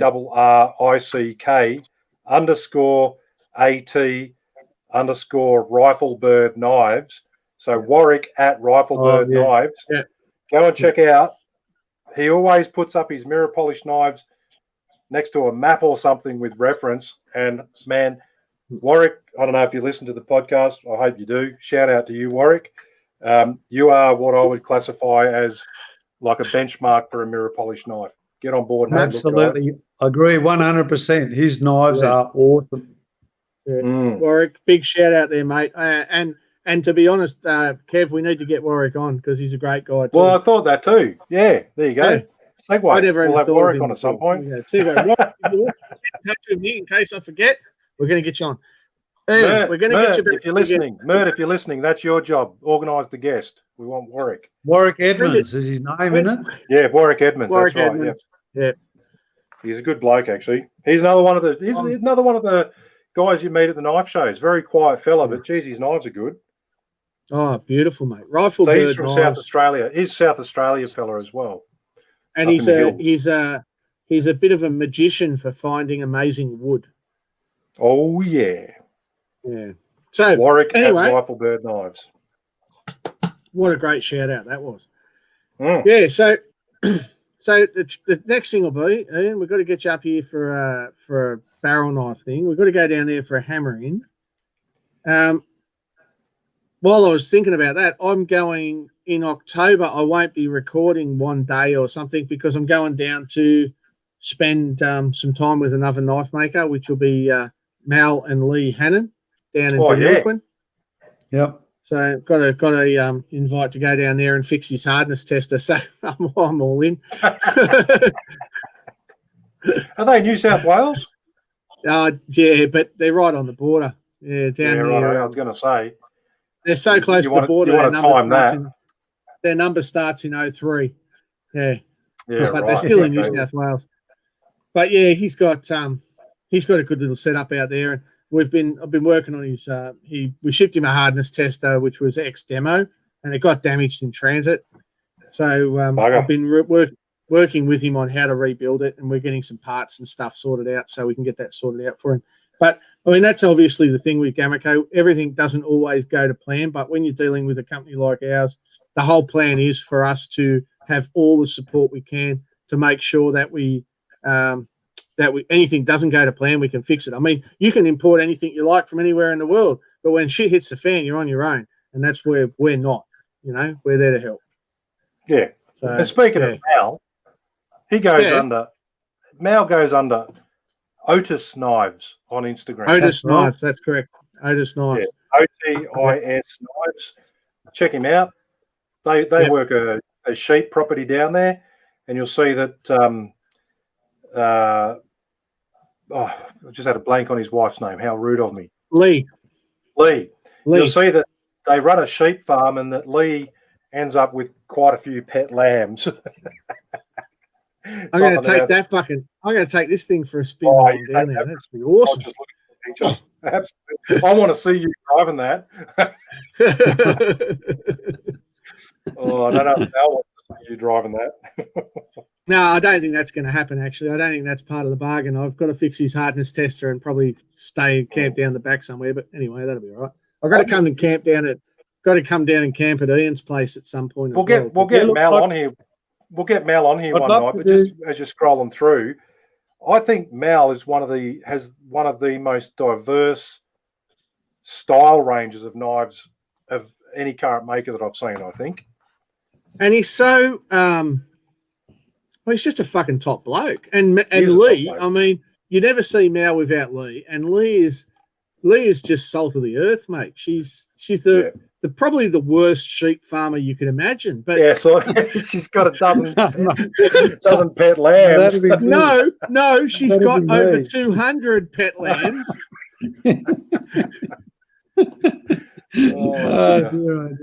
That's funny. So anyway, they went into Woolies because Lee was getting a bit over sending all her babies off to get eaten. So they went into shearing. But anyway, right. I'm really looking forward. Oh, look, there's their wedding photo. Look at that. Isn't that top? Look at that. He doesn't look any different. Look at the mullet. Love you guys. Yeah. What I was going to say, if we do organise a thing down there, I'd love to do a podcast down there because we don't get the opportunity to talk to people like Mike Peterson that often. And he's an absolute legend in knife making in Australia, and it would be just so good to have a trip with Mike there, I reckon. Well, what we might do one time when we come down to yours. Sorry, go, Kev. I was going to say, if we end up going down to yours for do a test run of your course thing, tree plant and thing that you want to do, and Corin comes down, he can bring the recording gear and we'll do a not a live one, but we'll just do a recorded podcast with I reckon that'd be bloody awesome with Mike. Yeah, look, one of his latest projects that we've got some feedback on through Glenn Waters over in Japan. Mike made some tamahagane, and he sent 3 kilograms of it over to a Nakahara or Nakamura. He's a sword maker in Japan. Yeah, that was a while ago, wasn't it? Yeah, but he's just finished the sword, and it is. I got some photos back of it. It is absolutely amazing. So that's sword quality knife steel made in a forge down at made by the daggiest looking bloke in blue jeans and a white beater ever. Look, I've got to find that video, and I'm looking for it now. If someone else might find it before me, you've got to find the video of Mike Peterson making steel, and I'm pretty sure I put it up on the Knife Making Down Under group. Yeah, it is on YouTube, but I just did a quick search, couldn't find it. It's from the symposium. I think it's called Mike Peterson, Man of Fire. Man of or Fire. Man of Steel. I just googled that. Awesome guy. You can't judge a book by its cover. Just yeah. Look, I will find it and get it back up on the group because, and if he ever offers you anything to drink or smoke, fucking run. But the drink will be about 70%. I can drink. The smoke will bloody pop your eyeballs out your head. Oh, jeez. That boy is just run. He's the Australian Steel version of Keith Richards is into music. And he's a great bloke. He's an awesome guy. I'm just looking for that video on YouTube, and I'm not. Oh, here we go. Man and Fire. You were right. I'll bring it back up on the share screen. Bear wait. Here we go. And then after this, we'll have a look at calling it quits. I think round it up and yeah. Man and Fire, Mike Peterson. I'll put that up on the Knife Making Down Under group, and everyone can get on there and have a look. It's Man and Fire, Mike Peterson. How old is that? I'll just chuck it up on the group. Oh, it's old enough, really old. And it's a great video. It's just like great. Mike's younger brother. Yeah. So I'm just putting I must say, guys, I've had an absolute pleasure joining you guys tonight, and for me, this is what knife making's all about.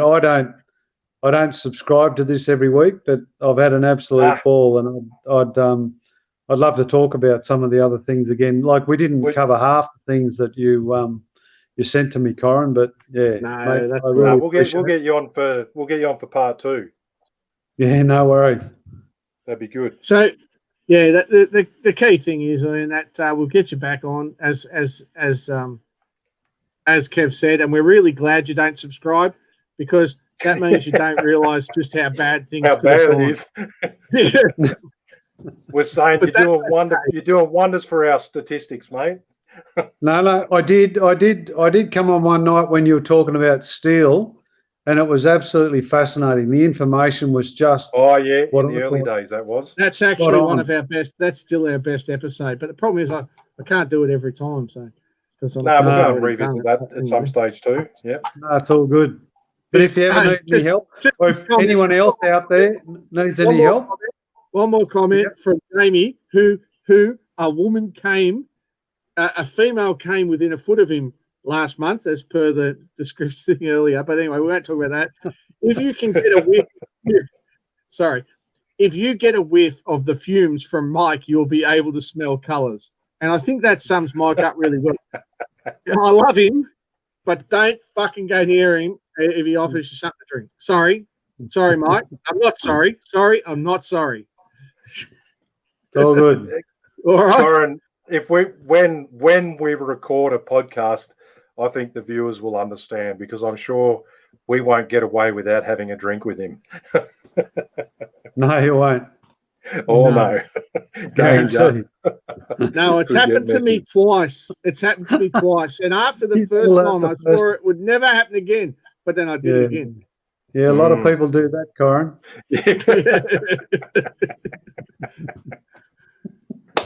Anyway. All right, guys. Thanks very much, Well, Ian. Ian, I look forward to getting thanks, you back Ian. on again, Ian. Thanks, guys. Thanks heaps. And yep, I'm in it for the long haul. And if you want to see Ian's, I hope I'm not putting you on the spot here, Ian, but if you want to see Ian's tutorials and posts, they're available through most of the groups and stuff.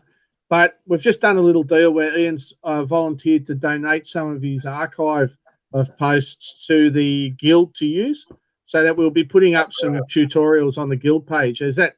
I hope that goes ahead. So I hope I'm not putting you on the spot there, Ian. But yeah, No, I'll be sending the info to you tomorrow, Corin. Yep. So we'll start loading up. You'll start seeing them on the guild's Facebook page. So awesome. Yeah, thanks very much for your contribution, Ian. It's really, as Bobby just said, it's inspirational. Thanks very much, mate. Cheers, mate, and thank you. And catch us whenever. Yeah, thanks everyone. See you guys. Cheers. And look after all you Melbourneites. Look after yourselves, guys. If there's anybody out there that's feeling it hard, if there's anything, there's a lot of people now that are getting into a bit of a depression, a bit of a low ebb. Can I just ask that you just reach out? All right, whether you reach out to me, you reach out to your mate, reach out to someone. All right, I'm here. I don't know you necessarily, but I'm here for you, and I'm sure anybody else out there is feeling the same way. Reach out. Don't be quiet about it. It's hard to be locked up in your house for this period of time. It's necessary, but it's hard, and don't be doing it tough, because we're all here to help. Here. Very good. All right, guys. Alrighty. Good night, everyone. Take care. Cheers, everyone. Stay. Ian's pissed off. He's gone already. Yeah, that was good, eh? We're still live. Oh, fuck, eh? And broadcast.